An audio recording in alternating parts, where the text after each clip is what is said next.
আপনি আমার গ্রামের জন্য কি কাজ করলেন বা আমাদের অঞ্চলের জন্য কি কাজ করলেন? একটা ডিসিপ্লিন মেনে চল। এটা বললে ভালো হতো না? আরামবাগের পইন গ্রামে উত্তেজনা, বিজেপি বিধায়কের গাড়ি ঘিরে বিক্ষোভ। আরামবাগের পইন গ্রামে বিজেপি বিধায়কের গাড়ি ঘিরে তীব্র উত্তেজনা ছড়ালো। অভিযোগ, 5 বছরে বিধায়ক এলাকার জন্য কি কাজ করেছেন এই প্রশ্ন তুলে তৃণমূল কংগ্রেসের এক পঞ্চায়েত সদস্য তার অনুগামীরা বিধায়কের গাড়ি আটকে বিক্ষোভ দেখান। ঘটনাকে কেন্দ্র করে বিজেপি বিধায়কের পাল্টা অভিযোগ, তিনি দলীয় কর্মসূচি সেরে ওই গ্রাম থেকে ফিরছিলেন। সেই সময় আরামবাগের তিরোল গ্রাম পঞ্চায়েতের তৃণমূল সদস্য সৈয়দ মুকুল দলবল নিয়ে তাঁর গাড়ি আটকান। বিধায়কের দাবি, উদ্দেশ্য প্রণোদিতভাবেই তাঁকে হেনস্থা করা হয়েছে। ঘটনাস্থলে কিছুক্ষণের জন্য চরম উত্তেজনা তৈরি হয়, যদিও বড় ধরনের অঘটন এড়ানো সম্ভব হয়েছে। গোটা ঘটনাকে কেন্দ্র করে রাজনৈতিক তরজা শুরু হয়েছে। বিজেপির অভিযোগ, তৃণমূল পরিকল্পিতভাবে বিরোধী দলের জনপ্রতিনিধিকে বাধা দিচ্ছে। অন্যদিকে তৃণমূলের পক্ষ থেকে দাবি, মুকুল নামে তার পঞ্চায়েত সদস্য কেউ নেই, বিধায়ক মিথ্যে কথা বলছেন। এলাকার মানুষের স্বাভাবিক প্রশ্নের মুখোমুখি হয়েছেন বিধায়ক। ঘটনার জেরে এলাকার রাজনৈতিক চাপানুতর আরও বেড়েছে। বাজারের সেরা ইংরেজি প্র্যাকটিস বই মানেই ছাত্রছাত্রী ও শিক্ষক শিক্ষিকাদের প্রথম পছন্দ ডাফ অ্যান্ড ডাটের question bunch. Duff and Dutt. Tirol গ্রাম পঞ্চায়েতের মুকুল বলে কোনো সদস্য নেই।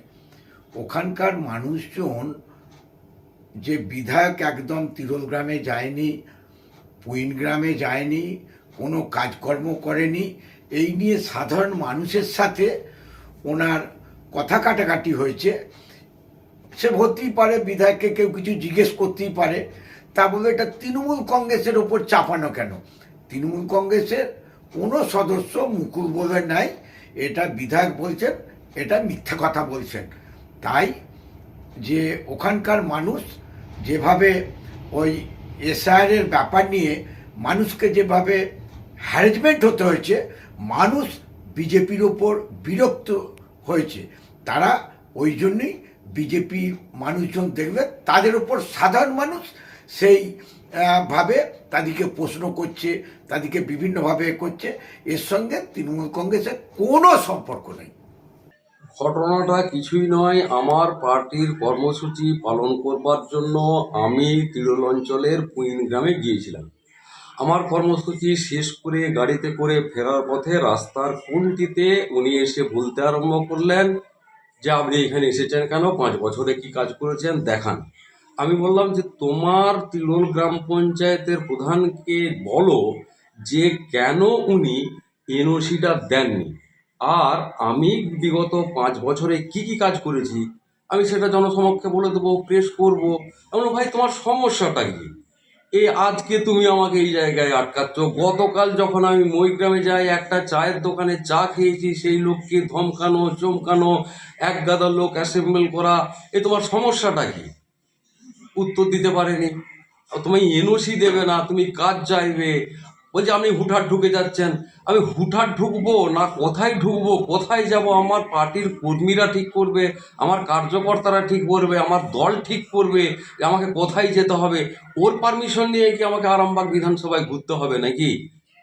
এরা কোনো ইস্যু নেই।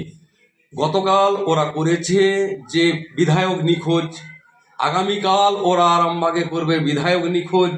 এরা একটা কর্মসূচি পালন করতে চাইছে যে এরা সবাই ইনঅ্যাক্টিভ, আমরা অ্যাক্টিভ। দেখো বিধায়ক নিখোঁজ, তো আপনারা বলবেন 25 জন সাংবাদিক আছেন, 30 জন 42 জন আপনারা সাংবাদিক আছেন এই সাব ডিভিশনে, আমাকে পাওয়া যায় কি পাওয়া যায় না আপনাদেরকে উত্তর দিতে হবে, ঠিক আছে? আরে ভাই সামনে ভোট, ওরা তো জানে, ওদের যারা স্ট্র্যাটেজি মেকার তারা তো জানে 11,320 জন মৃত ভোটারের নাম তালিকা থেকে বাদ গেছে।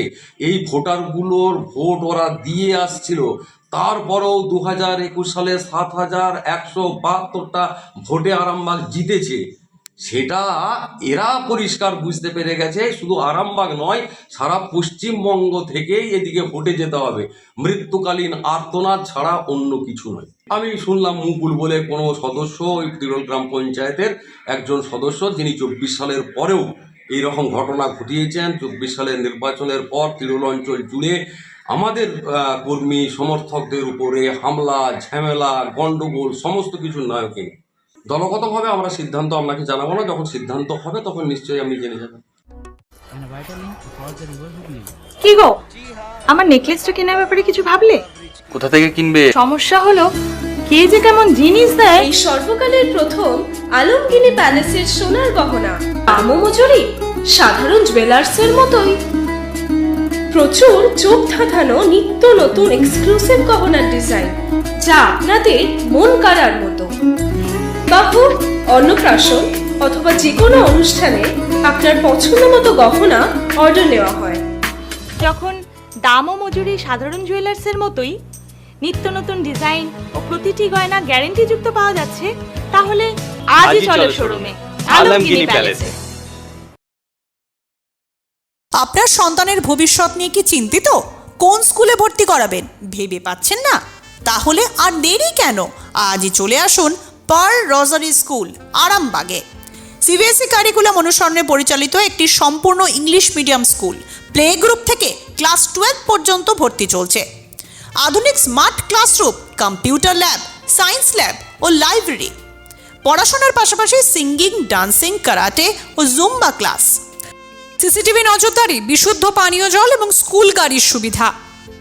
Pearl Rosary School, Arambagh, Gourhati মোড়, রিলায়েন্স ট্রেন্ডসের পাশে। আজই যোগাযোগ করুন 9339527506-এ। কতুলপুরে সর্বপ্রথম এমআরআই পরিষেবা যুক্ত 110 বেডের মাল্টি স্পেশালিটি হসপিটাল হল মেডিকেয়ার জেনারেল হসপিটাল। স্বাস্থ্যসাথী মান্যতাপ্রাপ্ত এই হসপিটালে রয়েছে AC, non AC cabin, modern OT, ICCU, NICU, micro surgery, dialysis বিভাগ, ব্রেন ও spine surgery, cancer surgery, lift সহ নানান পরিষেবা।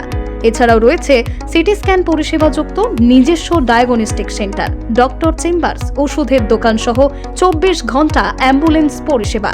24 ঘন্টা অ্যাক্সিডেন্ট এমার্জেন্সি, রোগীর সুচিকিৎসা, সুপরিষেবা এবং সুস্বাস্থ্যই হল আমাদের মূল লক্ষ্য।